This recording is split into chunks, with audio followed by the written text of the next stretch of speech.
ఆయన్ని ఏమీ చేయలేక అక్కడ పంపించేశారట. పంపించేస్తే అక్కడ మాట్లాడడానికి ఒక వ్యక్తి లేరు. మాట్లాడడానికి ఒక వ్యక్తి లేరండి. తాగుదామంటే నీళ్ళు లేవండి, ఆహారం లేదండి, ఏమీ లేవు అక్కడ. కానీ అయ్యో నీళ్లు లేవు, ఎలా బ్రతకాలి ఇక్కడ, మాట్లాడడానికి ఒక వ్యక్తి లేరు, ఎలాగిక్కడ అని అనుకోకుండా దేవుణ్ణి ప్రార్థిస్తున్నాడటండి. ఆయన ఏం చేస్తున్నాడు? దేవుణ్ణి ప్రార్థిస్తున్నాడు. దేవుణ్ణి ప్రార్థిస్తుంటే సరే ఒక్కడివి ఏం చేస్తావు అక్కడ, రా పైకి రా అని నిచ్చినేసాడట దేవుడు. ఏం చేశాడు? ఒక నిచ్చినేసాడు. ఆ నిచ్చినేసి పైకి ఎక్కేసి వచ్చేయి అన్నాడు. వెళ్ళిపోయాడు ఈయన. అప్పుడు పరలోకాన్ని చూపించాడు ఆయన. అతను వెళ్ళింది ఎక్కడికి? పనిష్మెంట్ ఏరియాకి వెళ్ళింది. ఎక్కడికి వెళ్ళాడు? పనిష్మెంట్ ఏరియాకి వెళ్ళాడు. అందరికీ అది పనిష్మెంట్ ఏరియా, కానీ మనం అక్కడికి వెళితే మనది మారిపోతే ఆ పనిష్మెంట్లో మనల్ని ఉంచడు దేవుడు. బాబు ఎవరు లేరేంటి, ఎవరు లేరేంటి, ఎవరు లేరేంటి అంటే అప్పుడు నిజంగానే పనిష్మెంట్ ఉంటుంది. ఏముంటుంది? పనిష్మెంట్ ఉంటుంది. కానీ అలా అనుకోకుండా ఆయన ఏం చేశాడు? తన దేవుణ్ణి ప్రార్థిస్తున్నాడండి. ప్రార్థిస్తుంటే రా వచ్చేయని నిచ్చెన వేయబడింది. నిచ్చెన మీద నుంచి వెళ్ళిపోయాడు. పరలోకాన్ని అంతా చూపించాడు దేవుడు. ఫ్యూచర్లో జరగబోతున్న ఈ సంగతులు ఇవన్నీ రాయిరా అన్నాడంతే. ఒక్కొక్కటి చూపిస్తున్నాయి దేవదూతలు తీసుకెళ్ళి. వాళ్ళకి సాష్టాంగ పడుతుంటే వాళ్ళు అంటారు కదా, మేము నీలాంటి సహదాసులమే, మాకు సాగిలు పడొద్దు, దేవునికి మాత్రమే మనం సాగిలు పడాలని చెప్తున్నారు వాళ్ళు. దేవునికి మాత్రమే సాగిలు పడాలి. ఆ రీతిగా ప్రకటన గ్రంథం మొత్తం ఆయనకి చూపించాడండి దేవుడు. ఇంకా అనేక విషయాలు చూపించాడు, కానీ మనకు ఆ ప్రకటన గ్రంథంలో చాలా తక్కువగా ఆయన రాశాడు. అంటే భూత భవిష్యత్తు కాలాల్లో ఏం జరగబోతున్నాయి మొత్తం మీద ఆయనకి దేవుడు తెలియపరిచాడండి. మిగిలిన శిష్యులు రాశారు, కానీ యోహాను గారు రాసినంత ఒక ప్రత్యేకతగా ఉంటుందండి. యోహాను సువార్త రాశాడు, యోహాను 3 పత్రికలు రాశాడు, తర్వాత ప్రకటన గ్రంథం రాశాడండి. అన్నిటికంటే చాలా మరి ఎవ్వరికి తెలియని విషయాలు ఎందులో రాయబడ్డాయి అంటే ప్రకటనలో మాత్రమే ఉంటాయండి. మిగతా సువార్తల్లో చూడండి, ఓ సువార్తలు ఉన్నది, ఇంకో సువార్తలు ఉంటుంది, అందులో ఉన్నది ఇంకో దాంట్లో, కానీ ప్రకటనలో ఉన్నదే అదంతా స్పెషల్ అన్నమాట అండి. ఒక వ్యక్తిని సాతానుడు ఎన్ని హింసలకి గురి చేయాలో అన్ని హింసలకి గురి చేస్తాడు. వాడు విలువైన వ్యక్తి అని చెప్పేసి ఎవరికి తెలుసు? వీడు దేవుడికి నమ్మకమైన బంటు, వీడిని నమ్మకాన్ని ఎలా కొల్లగొట్టాలా అని చూస్తాడనమాట. ఒక రకంగా పదవి కన్నా అమ్ముడైపోవాలి మనిషి, డబ్బుకైనా అమ్ముడైపోవాలి, ఇలా కొన్ని రకాలకు అమ్ముడైపోతారండి. కానీ వీడు ఎందులోని దొరకలేదని చంపేద్దామని కూడా ప్రయత్నం చేశారు. అక్కడ కూడా వాళ్ళు ఫెయిల్ అయిపోయారు. ఏది సహకరించట్లేదు.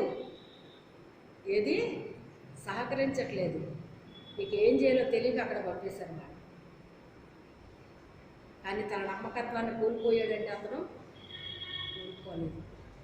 మన నమ్మకత్వాన్ని ఎప్పుడైతే మనం కోల్పోమో దేవుడు మనకి అతి శ్రేష్టమైన విషయాలు మనకు బయలుపరుస్తాడు. ఆయన ఎవరో ఎప్పుడు చెప్పని విషయాలన్నీ మనకు చెప్తాడండి. అవే నూతనమైన ప్రత్యక్షతలు అంటారు. వీటిని ఏమంటారు? అందరూ చెప్పే విషయం మనం చెప్పామనుకోండి, అది నూతనమైంది అంటారా? అందరూ నూతనమైన విషయాలు ఎప్పుడు ఎక్కడ విననియ్యి చూడనియ్యి మనం చెప్తున్నాము అంటే అది ఎవరిచ్చిన ప్రత్యక్షత? దేవుడిచ్చిన ప్రత్యక్షత. అది అందరికీ ఇవ్వడండి. అతను చావుకి కూడా భయపడలేదు. అతను ఎందుకు వచ్చిందిలే బాబు, ఈ దేవుడు వెనకాల తిరిగితే ఇలాగే ఉంటుంది, ఎందుకు వచ్చింది అనుకుని ఉంటే అక్కడతో అతని చాప్టర్ క్లోజ్ అయిపోయేది. క్లోజ్ అవ్వలేదండి, అవ్వనివ్వలేదు దేవుడు. ఇంకా నేను ఉండడం అవసరమా అన్నాను 2022లోని. అవసరము అన్నాడు ఆయన. కానీ మరణం దాడి చేసింది 2 సార్లు. మరణాన్ని నుంచి తప్పించేస్తున్నాడు. అక్కడికక్కడ అలా తప్పించేస్తాడండి. ఒక్కొక్కసారి ఎంత నీరసం అయిపోతానో నాకే తెలియదు అనమాట. మరుసటి రోజు లేవరేమో అనిపిస్తుంది నాకు, కానీ లేచి కూర్చుంటాను అన్నమాట. వీళ్ళు కొన్ని ప్రయోగాలు చేసినప్పుడు ఎలా ఉండేదో తెలుసా? మరి ఎవరికన్నా అనుభవాలు ఉన్నాయో లేదో నాకు తెలియదు, కానీ కైమా కొట్టేస్తారు చూసారా? మనిషిని కైమా కొట్టేస్తే ఎలా ఉంటుందండి? అలా ఉండేదండి. మొత్తం బాడీ మొత్తం కైమా చేసేస్తే ఎలా ఉంటుంది అలా ఉండేదండి. లేద్దామంటే అసలు ఓపిక ఉండేది కాదండి. ప్రభువా స్తోత్రం నాయన అనుకుని మనసులో అలా చిన్న ప్రార్థన చేసుకుని అలాగ నెమ్మదిగా శక్తి తెచ్చుకుని నెమ్మదిగా అలా లేచేటప్పటికి అసలు ఏమైపోయేదో తెలిసింది కాదండి. ఇది ఎలా ఉండేది అంటే నాకు నా అనుభవం ఏమంటారంటే, వాళ్ళు ఎవరు అంటారు కదా, ఎక్సర్సైజ్ బాడీలు ఉంటాయి కదండి, ఏమంటారు వాళ్ళని, ఆ టైప్లా ఉండేదండి. మంచం మీద ఉన్నటప్పుడేమో ఇలా అనిపించేది, లేచేసరికి అంత ఎనర్జీ వచ్చేసేది అనమాట అండి. అసలు నేనేనా ఇలా ఉంటా, ఈ ఎనర్జీ ఎలా వచ్చింది మళ్ళీ నాకు,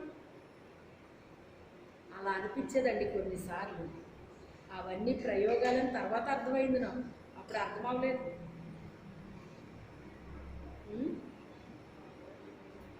ఇద్దరు కలిసి పంపుతున్నారని నాకు చెప్పాను చూసారా? అప్పుడు ఎవరో ఇలా దారిని వెళ్తూ నాకు తెలిసిన పాస్టర్లు ఇలా వచ్చారు అని చెప్పాను అన్నాను కదండి. అప్పుడు అందులో ఒక ఆయన దర్శనం చూశాడట అండి. ఇక్కడ చేతబడి చేసేవాళ్ళు 2 ఉన్నారు, చివరికి ఈ మందిరానికి వస్తారు వాళ్ళు 2. ఎందుకంటే వాళ్ళు ఏదో అయిపోవాలని ఎప్పుడు అనుకున్నాను నేను.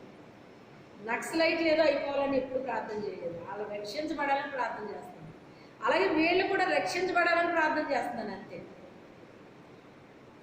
వాళ్ళు ఎంత భయంకరంగా వాళ్ళు మనుషుల్ని ఇది చేశారో అంతకంటే ఎక్కువగా నీకు ఉపయోగపడాలని ప్రార్థన చేస్తాను.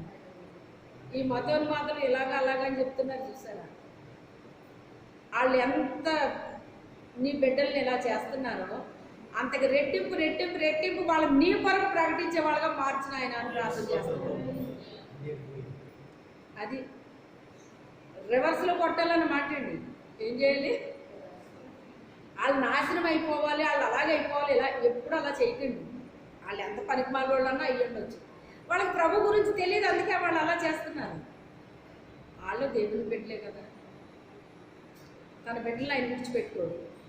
అందుకే మాలాంటి వాళ్ళకి ఆయన ఏమిస్తాడు? ప్రేరేపణిస్తాడు అన్నమాట అండి. అలాంటి వాళ్ళందరికీ కలిసి ఒకేసారి ప్రేరేపణిస్తాడనమాట. ఫలానా విషయం కోసం ప్రార్థన చేయి అని ప్రేరేపణిస్తాడండి. అదే టైంలో నాకు ఇవ్వచ్చు, ఇంకొకరికి ఇవ్వచ్చు, ఇంకొకరికి ఇవ్వచ్చు. అది ఆ క్లాస్లో ఎంతమంది ఉన్నాము, ఒక క్లాస్ ఉంటుంది, ఆ క్లాస్లో ఎంతమంది ఉన్నామో వాళ్ళకి చెప్తాడండి ఆ మాట. ఆ క్లాసులో లేని వాళ్ళకి చెప్పడండి. అప్పుడు అందరం కలిసి ఆ విషయం కోసమే ప్రార్థన చేస్తామండి. అంతే వర్కౌట్ అయిపోతుంది. హల్లెలూయా. ఇప్పుడు మీరు వినట్లేదా? మతోన్మాదులు ఇలాగ దేవుణ్ణి నమ్ముకున్నారు, మళ్ళీ క్రీస్తుని ప్రకటిస్తున్నారనే మాట మీరు వినట్లేదా? ఇప్పుడు వింటున్నారా లేదా? దేవుడు గొప్పవాడు. మనకంటే ఎక్కువ ప్రకటిస్తారండి వాళ్ళు, తెలుసా? వాళ్ళకి భయం ఉండదు. ఏం చేసేస్తారన్నా భయం ఏమి ఉండదండి వాళ్ళకి. ఈ రోజున గొప్ప బలంగా ప్రకటించే వాళ్ళు వాళ్ళేనండి. జైల్లో నుంచి వచ్చిన వాళ్ళు ఇలాంటి వాళ్ళేనండి వాళ్ళు. అందుకే అలాంటి వాడి కొరకు ఏం చేయాలి మనం? మీకు తెలుసో లేదో తెలియదు కానీ ఆయన వచ్చే రాకడికి ఎవరు రక్షించబడతారటండి?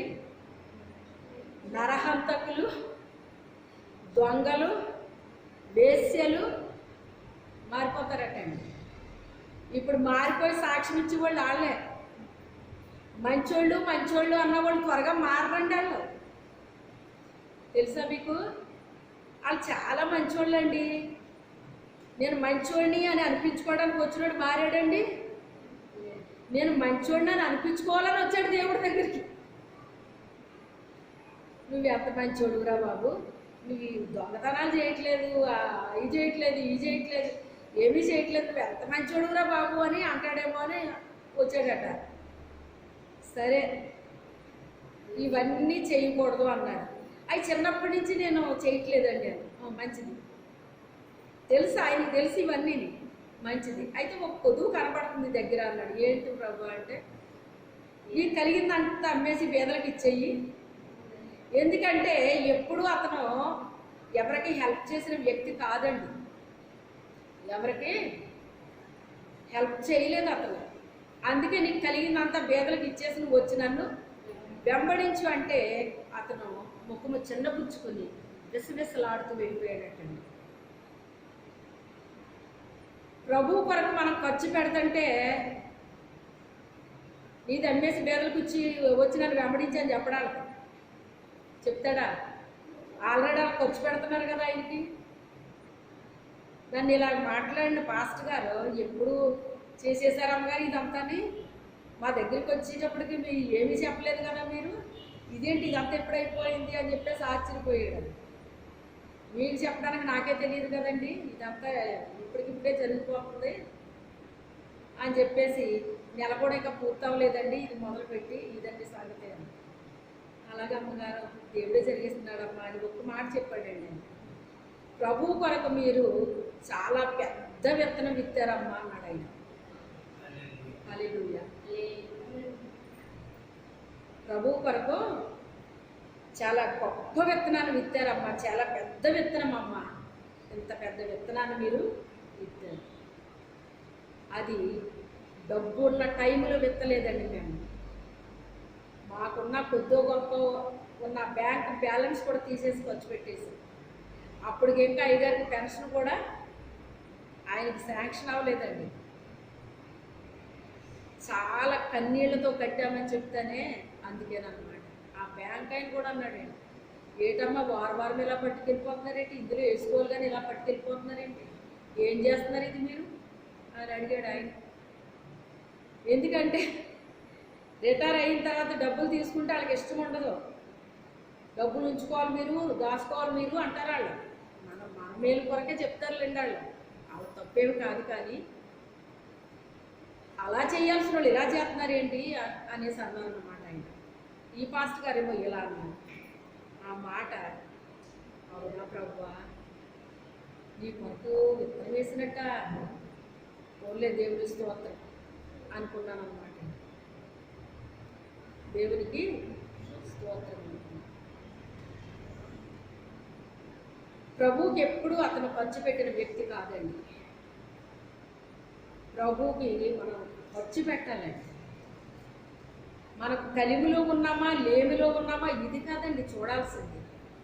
మన సొంత ఖర్చు అయినా మానేసి ఎప్పుడైతే మనం అర్పిస్తామో ప్రతిదాన్ని దేవుడు చూస్తాడండి. తినకుండా అర్పించామా, ఒక వస్త్రాన్ని కొనుక్కోవలసిన మనీనే మనం అర్పించామా, ఒక వస్తువు కొనుక్కోవలసిన మనీనే మనం అర్పించామా, దేన్ని మనం అర్పించామని ప్రజలు చూడకపోవచ్చు, కానీ ఎవరు చూస్తారు? ప్రభు చూస్తారండి. ప్రభు చూస్తారు. ప్రతిఫలం వస్తుంది, ఎప్పటికైనా వస్తుంది. విత్తనం వేసాక అది ఎప్పటికైనా మొలకెత్తుదా? ఎత్తదండి, ఎత్తుతుంది. ఎప్పటికొకప్పుడు వచ్చేస్తుంది. మంచి నేల అయితే కాస్త త్వరగా వస్తుంది, రాతి నేల అయితే వచ్చినట్టే వచ్చి ఎండిపోద్ది. మొండల పొదల్లోది అది రానే రాదు. వద్దామన్న దాన్ని ఎత్తిపోయాడు కదా సైతం, ఇంకా అది రానే రాదు.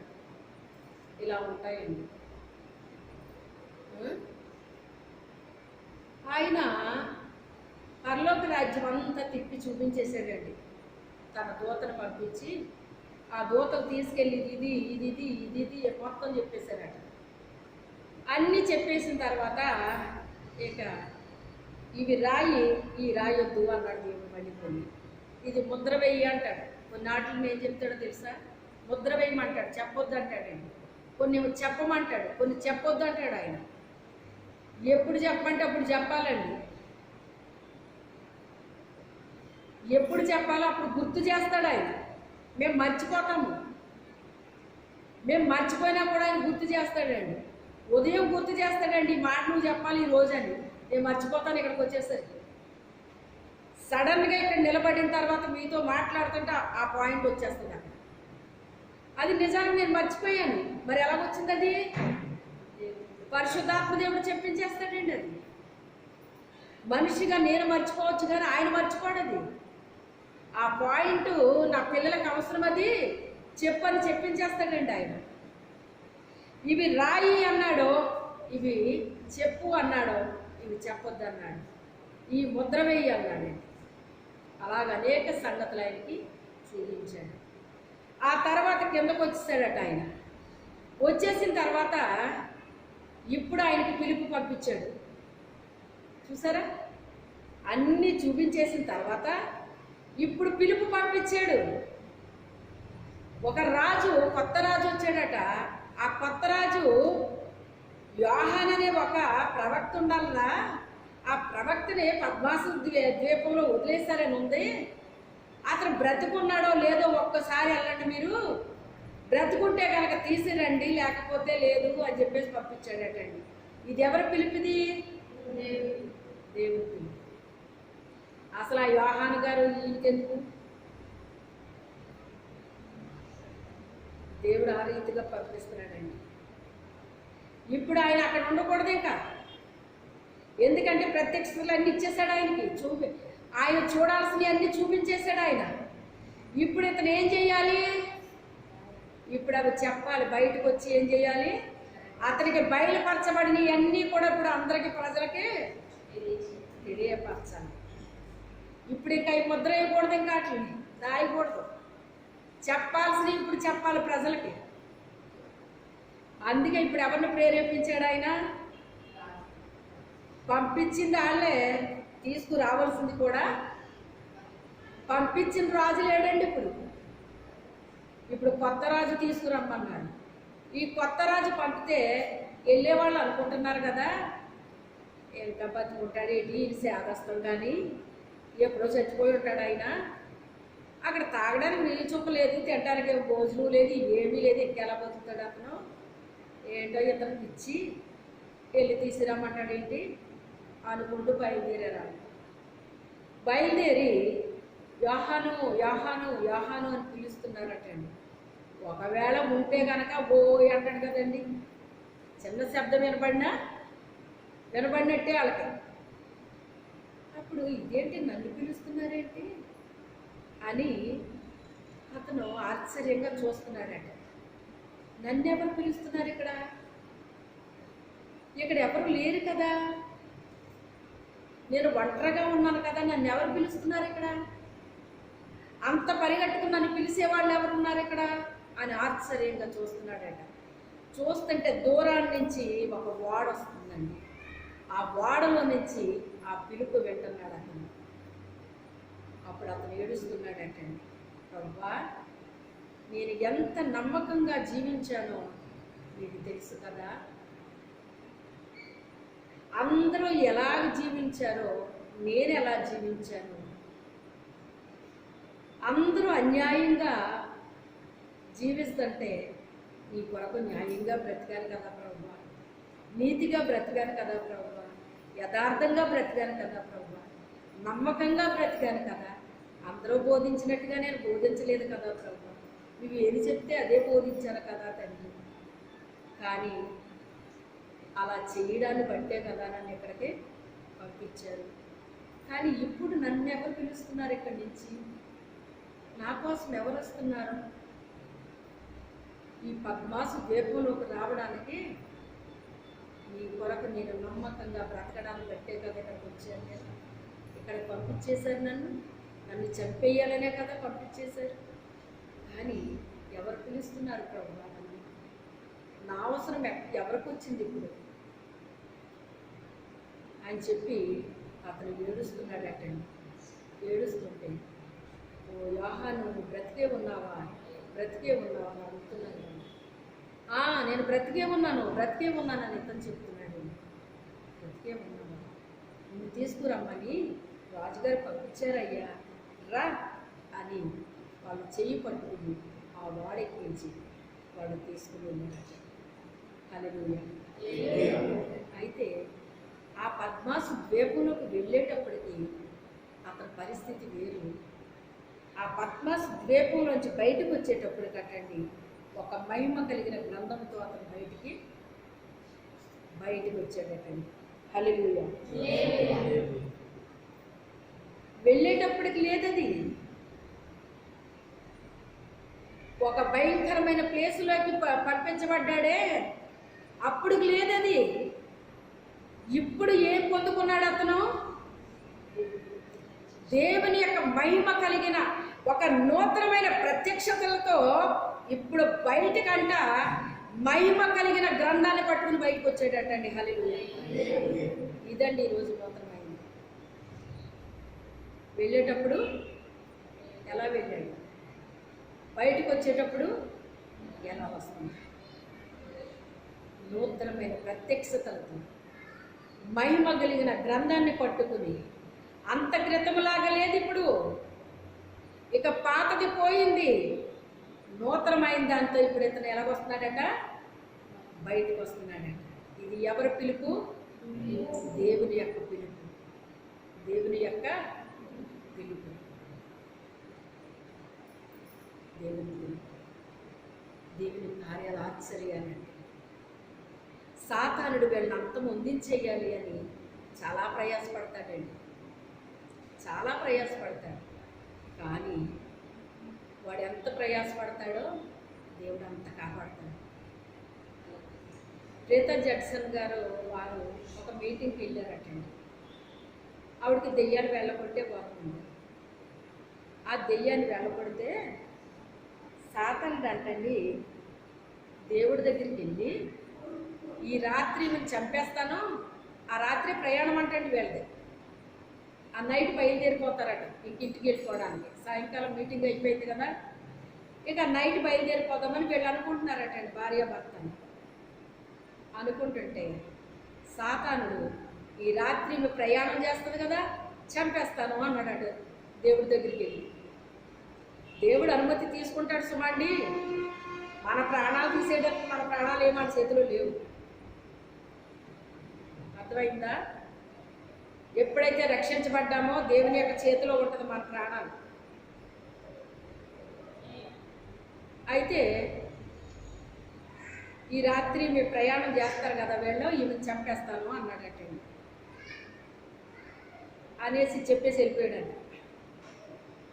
వెళ్ళిపోయిన తర్వాత దేవుడు చెప్పాడంట ఆవిడకి, ఈ రాత్రి మీరు వెళ్ళొద్దు అన్నాడంట. ఈ రాత్రి మీరు వెళ్ళొద్దు అన్నాడంట. అప్పుడు వాళ్ళ భర్త గారు బయట ఉన్నారట, ఈవిడ లోపల ఉన్నారట ఊళ్ళో.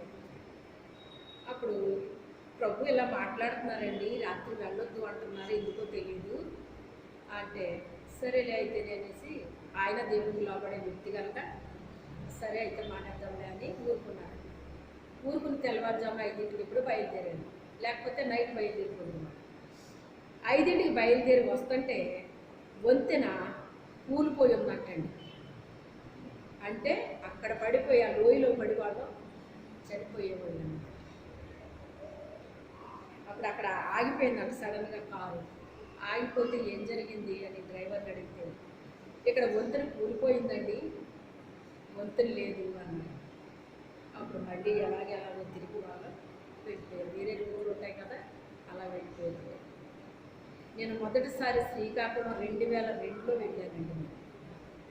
వెళితే 5 రోజులు 6 రోజులు కంటిన్యూగా వాడబడ్డానండి, ఒక్కదాన్నే వాడబడ్డాను. అక్కడ సేవకులు ఉన్నారు, పిలిచారు వాళ్ళని కూడా. వాళ్ళందరూ ఏం చేశారంటే, దూరం నుంచి వచ్చారు కదా, అమ్మగారికి ఇచ్చేయండి అని వాళ్ళందరూ నాకు ఇచ్చేసారు. వాళ్ళు ఎవరు మాట్లాడకుండా నాకు ఇచ్చేసారు. ఇచ్చేసరికి మధ్యాహ్నం మాట్లాడాలి, రాత్రి మాట్లాడాలి. లత వచ్చింది, అడగండి. ఇంటికి వెళ్ళిన తర్వాత లత వచ్చిన ఇల్లు వేరు. ఆ పాస్టర్ గారు ఇంటి దగ్గర చాలామంది విశ్వాసులు ఉంటారండి, వాళ్ళందరూ వచ్చి కూర్చునేవారండి. వాళ్ళు ఎప్పటికీ వెళ్ళేవారు కదా వాళ్ళు. అలాగే ఇంచుమించుగా మేము పడుకునేటప్పుడు 2, 3 అయిపోయిందండి. మళ్ళీ ఉదయం లేచి మళ్ళీ వచ్చేసేవారు. మేము ఇంకా లేవకముందే వచ్చేసేవారు. వాళ్ళ అమ్మగారు ఇంకా లేవలేదా, లేవలేదు. అమ్మగారిని పడుకోనేవరా మీరు అనేవారు పాస్టర్ గారు. అయితే ఈయన మా వారు ఇంకా ఉండండి బావగారు అనేసి అంటున్నాను పాస్టర్ గారు. అంటే లేదు వెళ్ళిపోవాలి, అసలు ఇన్ని రోజులు సెలవు పెట్టండి ఎప్పుడుని, వెళ్ళిపోవాలని ఈయన అన్నారు. లేదండి ఉండండి అంటే, సరే ఓ పని చెయ్యి, మీ అక్కని ఉంచుకో, నేను వెళ్ళిపోతాను, ఆవిడని పంపించైతేని రేపు ఎల్లుండు అని చెప్పేసి ఈయన అన్నారు. అంటే అలాగేనండి అనేసి చాలా సంతోషపడిపోయాడు ఆ పాస్టర్ గారు. సంతోషపడిపోయి ఆ ఉన్న ఊరు నుంచి శ్రీకాకుళం రావాలంటే 1.5 గంటల ప్రయాణం ఉంటుందండి. అక్కడికి వచ్చాం.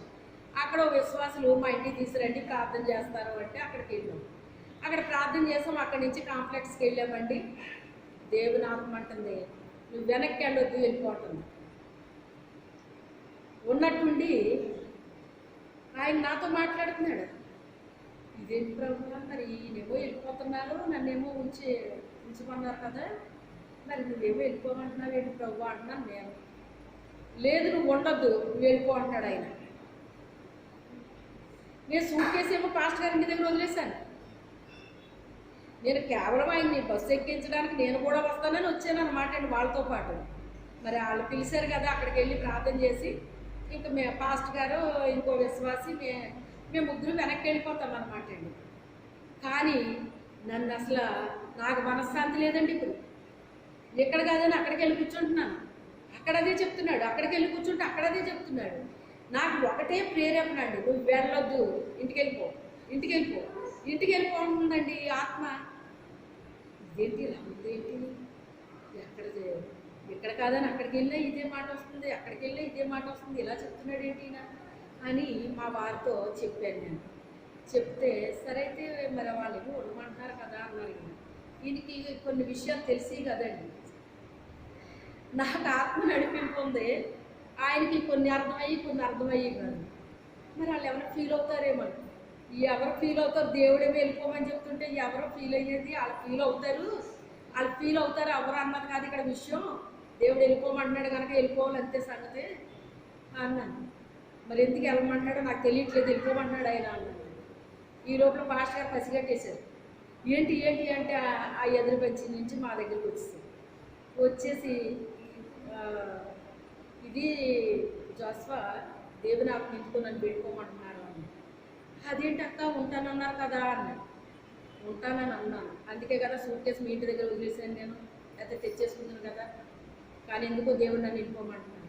నీకు తెలుసు కదా ప్రభు ఏది చెప్తే అది చేస్తానని నీకు తెలుసు కదా, నేను రానికి వెనక్కి రానన్నా. అదేంటక్క అలా కాదక్క ఇలా కాదు, ఇక నువ్వు ఏం చెప్పినా నా ప్రభు నన్ను వెనక్కి వెళ్ళొద్దంటున్నారు. ఎందుకు వద్దంటున్నారో నాకు తెలియదు ఆ విషయం. నన్ను ఇంటికి వెళ్ళిపోమంటున్నారు, నేను మాత్రం వెళ్ళిపోతాను, నువ్వేమనుకున్నా పర్వాలేదు, నా ప్రభు చెప్పింది నేను చేస్తాను అని చెప్పేసి అన్నప్పుడు ఇంకా ఆయన ఫీల్ అయ్యాడు. మా వారు కూడా పాపం నువ్వు ఉన్నావని చాలా ఎంతో సంతోషపడిపోయారు వాళ్ళందరూనే. మరి ఆలోచించుకో అంటారు. నేను ఆలోచించుకునేది కాదు, ఇది నా ప్రభు ఆలోచించి నాకు చెప్తున్నారు. ఇప్పుడు ఆయన ఎందుకు వెళ్ళిపోమంటున్నారో నాకు తెలియదు ఈ విషయం. ఆయన వెళ్ళిపోమంటున్నాడు కనుక నేను వచ్చేస్తాను, మీకు ఆ విషయాలన్నీ నాకు తెలియవు, మరి ఎందుకు చెప్తున్నారో ఆయన నాకు తెలియదు అన్నాను. అంటే సరే నీ ఇష్టం అయితేని సూట్ కేసు ఏముందిలే, వాళ్ళు అందించేతారులే ఎప్పటికప్పుడు అని చెప్పేసి మా అమ్మగారి ఇంటికి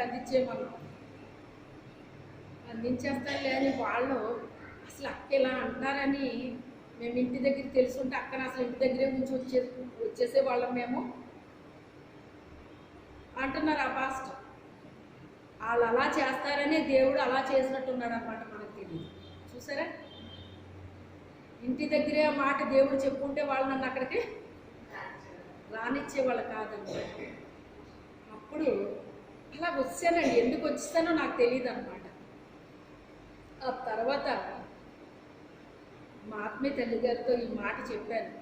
ఇలాంటి విషయాలు మేము పంచుకునేవాళ్ళం. ఎక్కడికి వెళ్ళాను, ఏం చేశాను, ఈ సేవా విషయాలన్నీ చెప్తూ ఉంటే ఆవిడ చాలా సంతోషపడేవారు.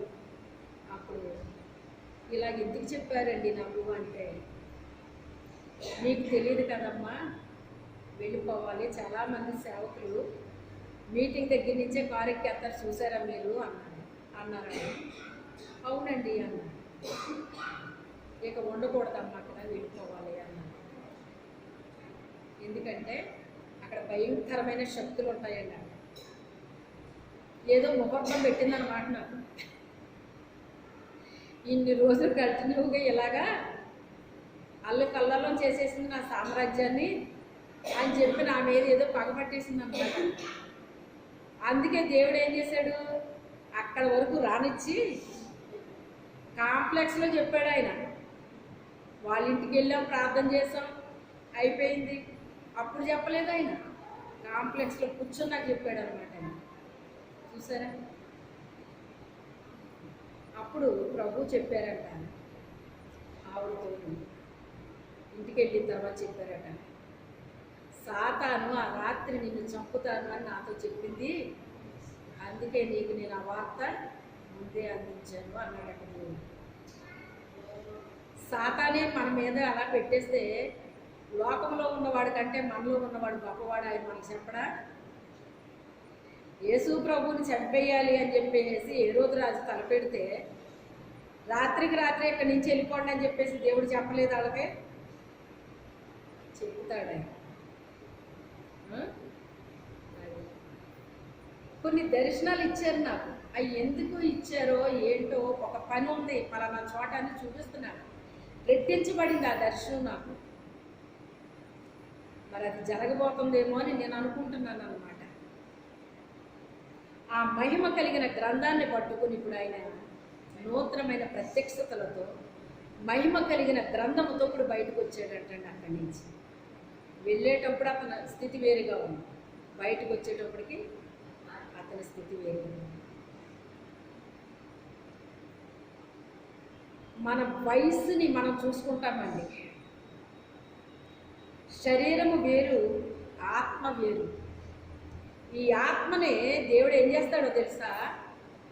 నూతన పరిచేస్తాడండి. ఏం చేస్తాడు? ఎవరిని నూతన పరుస్తాడు?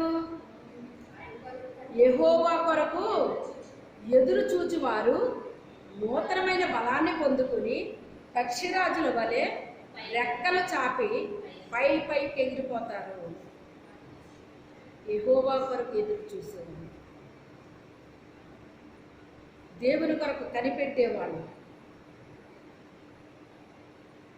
మరణంతో రాజీ పడిపోయేవాళ్ళు కాదేళ్ళు.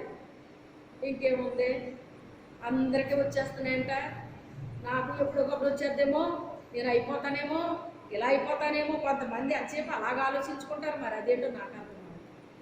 ఎవరికో ఏదో వస్తే వీళ్ళకి ఎందుకు వచ్చేస్తుంది అది అంటే వీళ్ళు ఏం చేస్తున్నారు? ఆహ్వానించుకుంటున్నారు. అది రాలేదు అక్కడికి. నువ్వు రా నువ్వు రా నువ్వు రా అని దాన్ని ఏం చేస్తున్నారు? ఇప్పుడు పిలుస్తున్నారు అన్నమాట. అసలు మరణం మన దగ్గరికి వచ్చినా కూడా మనం దాన్ని ఒప్పుకోకూడదు. అది ఏం చెయ్యాలి? ఒప్పుకోకూడదు. నేను చావను, సజీవుడినై నా దేవుని యొక్క క్రియలను నేను కనుపరుస్తాను, ఆయన కొరకు నేను సాక్షిగా జీవిస్తాను, నా దేవుణ్ణి నేను చూస్తాను. ఇది కదా ఆయన యొక్క విశ్వాసము. మరి తిరిగి ఏమైపోయాడు? ఆయన నూతన ఆరోగ్యాన్ని ఇచ్చాడు, నూతన దేహాన్ని ఇచ్చాడు. ఎంత పోగొట్టుకున్నాడో దానికి రెట్టింపు ఇచ్చాడు. ఇక ఇది పోయింది అనేటువంటిది ఏదైనా అతని జీవితంలో ఉందా? చెప్పండి.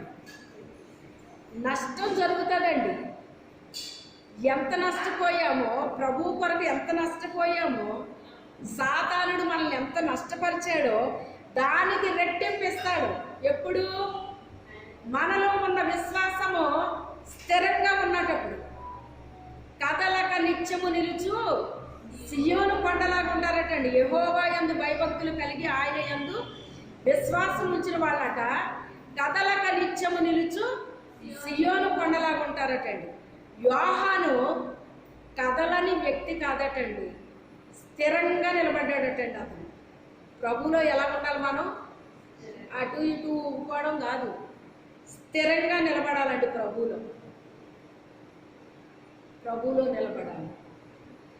అతను ప్రభువులో ఎలా నిలబడ్డాడట, స్థిరంగా నిలబడ్డాడటండి. వీళ్ళకి ఒక స్థిరత్వం ఉండదండి. వీళ్ళకి ఏంటండి, వీళ్ళు ఎలా ఉంటారు, స్థిరత్వం ఉండదు వాళ్ళకి. చంచలత్వం, చంచల బుద్ధి. ఈ క్షణంలో ఎలా ఉంటారు, మరు క్షణంలో ఇంకోలాగా ఉంటారు, మరు క్షణంలో ఇంకోలాగా ఉంటారు, మరు క్షణంలో ఇంకోలాగా ఉంటారు. స్థిరత్వం కలిగి ఉండాలంటే అతను స్థిరుడై ఉన్నాడటండి. మీరు ఇంకా ఎదరికెళ్ళి కొంచెం మీరు వాక్యం చదివితే అతడు స్థిరుడై ఉన్నాడటండి. ప్రభువులో మనం ఎంత స్థిరంగా ఉంటామో, ఎంత బలంగా ఉంటామో, ఎంత విశ్వాసంగా ఉంటామో, ఎంత పట్టుదలగా ఉంటామో, ఎంత నమ్మకంగా ఉంటామో, ఎంత యథార్థంగా ఉంటామో, అన్ని పరీక్షలు ఎదుర్కోవాల్సి వస్తుంది. అన్నిటికీ పరీక్షలు వస్తాయండి, అన్నిటికీ వస్తాయి. కానీ ఎంత ఎక్కువ ఆయన కొరకు ఉపయోగపడతారో వాళ్ళకి అంత ఎక్కువ శ్రమ ఉంటుందండి. అందరికీ ఉండదంత. ఏటండి బాబు, వీళ్ళకి ఇన్ని శ్రమలు ఏంటండి బాబు, ఎవరికి ఇన్ని చూడలేదండి. ఫలానా ఓడి చూడండి ఎంత హ్యాపీగా ఉన్నారు. హ్యాపీగా ఉండకపోతే ఏం చేస్తారు మరి, వాళ్ళకి ఏమన్నా ఉంది, ఏమన్నా బాధ్యత భారం ఉందేంటి వాళ్ళకి ఏమన్నాను. మరి హ్యాపీగా ఉండకపోతే ఏం చేస్తారండి. రోడ్ల పక్కనే చిన్న గుడిసెలు వేసుకుని కూర్చుంటారు. చూసారా మీరు ఎప్పుడన్నానే, ఎంత హ్యాపీగా కూర్చొని మాట్లాడతారా. రోడ్డు మీద ప్రయాణం చేస్తారు కదా మీరు, రోడ్ల పక్కన కూర్చుని ఎంత ఉల్లాసంగా ఉంటారండి. వాళ్ళు జోకులు వేసుకుంటారు. ఇక వేరే పని ఉండదు ఇంకా వాళ్ళకి. ఇంకా అక్కడే వండేసుకుంటారు, అక్కడే తినేస్తారు, ఒక చీపురు అలాగే వేస్తారు, అంతే అయిపోయింది. ఇంకేమైనా ఉంటుందండి వాళ్ళకి. కష్టపడతారు, తెచ్చుకుంటారు, వండుకుంటారు, తినేస్తారు, అయిపోయింది అంతే. ఇక మిగతా టైం అంతా మరి జోకులు అయ్యి తప్ప ఇంకేముంటుంది. ఇప్పుడు వాళ్ళకి బాధ్యత భారము ఉన్న వాళ్ళది వేరుగా ఉంటుందండి. ఆయన ప్రభు కొరకు స్థిరంగా ఉన్నాడటండి, బాధ్యతగా ఉన్నాడటండి. అందుకే అతను పిలవబడినది మొదలుకొని అంతకంతకి ఏమయ్యాడు అతను, అంతకంతకి పైకి వెళ్ళిపోయాడండి. స్టెప్ బై స్టెప్ పైకి వెళ్ళిపోయి చివరికి ఎలా వాడబడ్డాడట అతడు, మహిమ కలిగిన, అతని సేవ ఏమైపోయింది, మహిమ కలిగిన పరిచర్యగా మార్చేసాడటండి దేవుడు. నూతనమైన ప్రత్యక్షతలు ఇచ్చేసాడటండి ఆయన. ఎంత బాధ అనుభవించాడో, ఎన్ని శ్రమలు అనుభవించాడో, ఎన్ని కష్టాలు నష్టాలు అనుభవించాడో. అతను ఎప్పుడైతే ఆ నూతనమైన విషయాలు చెప్తున్నాడో విన్న ప్రజలు ఏమైపోతారు, ఇంకా ఆశ్చర్యపోరా, ఇలాంటి విషయాలు ఎప్పుడు వినలేదే మనం, అవునా, ఇవన్నీ మీరు చూసారా, ఇవన్నీ మీరు విన్నారా, ప్రభు మీకు ఇలా చెప్పారా. ఆశ్చర్యం కాదా, చాలా ఆశ్చర్యం, చాలా ఆశ్చర్యం. యోహాను గారు ఆ రీతిగా దేవుని దగ్గర ఒక ప్రత్యేకమైన స్థానాన్ని సంపాదించుకున్నాను. ప్రార్థన చేద్దాం, మోకరించాలి. చెప్పబడిన వాక్యం నిమిత్తం మధ్యలో ఉన్న మేరీ గారు ప్రార్థన చేస్తారు.